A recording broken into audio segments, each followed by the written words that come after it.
Buenos días, compañeras, compañeros. El cambio de mentalidad es uno de los cambios más importantes de nuestro tiempo. Y esto tiene que ver mucho con el ejercicio del derecho a la información, pero también con la capacidad de los ciudadanos para distinguir la realidad de la mentira. Saber qué es manipulación de un hecho y cuál una denuncia sincera y justa de la víctima. A ese esfuerzo quiere contribuir esta sección. Pero si mentir es decir o manifestar lo contrario de lo que se sabe, cree o piensa, según el diccionario de la lengua española, eso quiere decir que cuando los medios publican algo que no es verdad, muchas veces lo hacen con la intención de engañar. En cambio, aquel ciudadano que es engañado o confundido por esa información y la reproduce como verdadera, no está mintiendo. Simplemente transmite su propia equivocación, su creencia en la mentira. Esto es importante de tomar en cuenta porque todo en el debate en las redes sociales casi criminalizan a quien difunde noticias falsas. Por eso es muy importante revelar el engaño, porque engañar significa dar a la mentira apariencia de verdad, con la intención de que el público crea como cierto lo que no es. Esto quiere decir que el engaño incluye una voluntad y una intención de distorsionar la realidad, de mentir. Eso afecta el debate público y el derecho ciudadano a la información. Así como en el neoliberalismo la corrupción ha sido su sello distintivo, el engaño y la desinformación han sido mecanismos informativos de los que los medios ocultaron y justificaron el saqueo y la corrupción en nuestro país.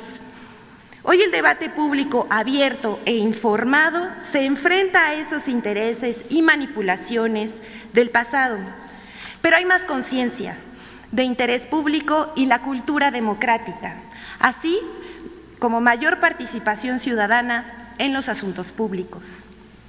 Bueno, ahora sí vamos con nuestra sección. La primera nota, hoy traemos 3.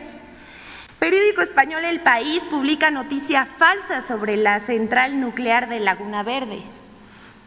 El 5 de noviembre, el periódico español El País publicó una nota periodística titulada "Alerta roja en la central nuclear de Laguna Verde por un apagón", en la que asegura que la planta desde el 30 de octubre sufrió una paralización temporal por una falla en el reactor que la habría dejado sin electricidad.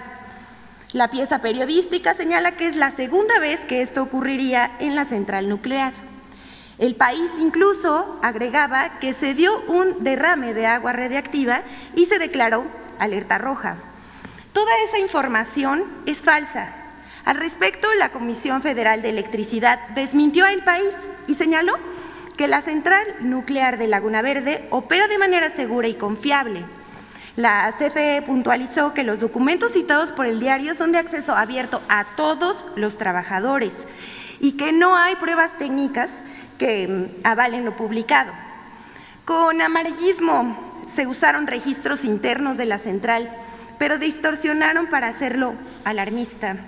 Todo ello, según la CFE, resulta hasta sospechoso, porque el diario español cita fuentes anónimas en una nota que puede provocar alarma entre la población. Con el mismo amarillismo, el 8 de noviembre, el periódico Excelsior volvió a abordar el tema. Pero ¿cuáles son los hechos reales? Veamos.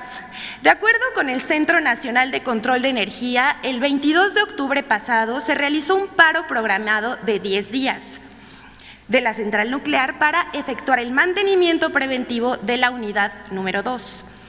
El 30 de octubre, estando parada, la unidad perdió la alimentación externa de electricidad, por lo que entraron en una operación de inmediato los generadores de emergencia, mismos que minutos después fueron puestos de nuevo en reserva porque se restableció la electricidad con normalidad. De manera independiente de ese asunto, hubo un derrame de agua, pero no fue líquido radioactivo, como afirmó el diario, citando fuentes anónimas, y nunca hubo riesgo alguno ni para los trabajadores de la planta ni para la población. La unidad 2 entró en operación una vez que terminó el mantenimiento y hoy la central está operando al 100% de su capacidad. aportando el 2% de la electricidad en el país. La central nuclear de Laguna Verde sigue los más altos estándares de seguridad. En cambio, el diario El País no sigue ni siquiera su propio libro de estilo, que marca las pautas periodísticas del diario, incluida la ética. La siguiente, por favor. Reforma falsea información sobre la planta eléctrica de Petacalco, Guerrero, la más grande del país. El periódico Reforma publicó una nota en la que afirmó que la central carboeléctrica de Petacalco en Guerrero dejará de operar debido a supuestos daños de sus equipos por usar combustóleo y la presunta cancelación de contratos para la compra de carbón, que dice jugaron un papel importante para que dicha central quedara fuera de operación. Al respecto, el diputado Gabriel Cuadri, fiel a su estilo, aprovechó la nota para reclamar la supuesta ineptitud del Gobierno de México por medio de su cuenta de Twitter, asegurando que echan a perder la central termoeléctrica de Petacalco, la más grande de México por quemar combustóleo en sus calderas. Todas esas informaciones son falsas. La Comisión Federal de Electricidad y su director general desmintieron esas publicaciones. Aseguraron que la central de Petacalco es dual, que funciona con diferentes combustibles y que está operando con normalidad. El SENACE informó que la planta cerró unos días para recibir mantenimiento y que no tiene ninguna falla. Es mentira también que no se esté suministrando suficiente combustible en la central, ya que se le ha suministrado por vía terrestre y marítima cuando las vías del tren no están disponibles. Todas esas informaciones son parte de una campaña de desprestigio contra la CFE, porque hay gente muy enojada con la reforma eléctrica y busca que la opinión pública se ponga en contra, aunque las mentiras y falsedades están logrando el efecto contrario, ya que todas las encuestas publicadas afirman que la mayoría de los mexicanos apoya la reforma eléctrica, como vemos a continuación.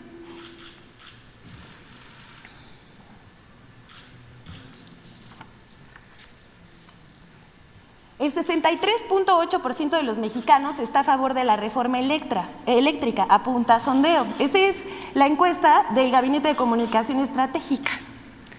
En casi todos los medios de comunicación se ha publicado que la CFE apuesta por el carbón y el combustóleo para producir electricidad. Eso también es falso. La CFE tiene apenas 3 plantas carboeléctricas y no va a construir más. En cambio, Estados Unidos tiene 292. En 2021, la CFE produjo el 56% de la energía limpia que se conectó a la red eléctrica por participante, considerando a las hidroeléctricas. Además, la CFE construye el mayor parque fotovoltaico en Puerto Peñasco, Sonora, de 1,000 megawatts. Y un proyecto de geotermia de 25 megawatts y ampliar la capacidad de las hidroeléctricas en 264 megawatts. La reforma eléctrica está comprometida con la transición energética, las energías limpias y renovables. La siguiente, por favor. Más de energía eléctrica. Y eso que dicen que no es campaña. El 4 de noviembre, el periódico Reforma publicó una nota con el título de "Meten presión y frenan reforma", refiriéndose a la reforma constitucional en materia eléctrica y vinculando 2 hechos que no tienen nada que ver. Primero, una carta del congresista de Estados Unidos al secretario de Estado, Antony Blinken, y a otros funcionarios en la que expresa preocupación por la reforma eléctrica, además de las declaraciones de Ken Salazar sobre el mismo asunto. El diario publicó que debido a esa presión de Estados Unidos se había frenado la reforma y pospuesto la discusión hasta abril. Pero la reforma eléctrica no ha sido frenada, según aclararon los mismos legisladores, y el proceso de discusión con el Parlamento abierto iniciará una vez concluida la aprobación del presupuesto. Aquí podemos ver la nota y pues juzguen ustedes. Hasta aquí la sección.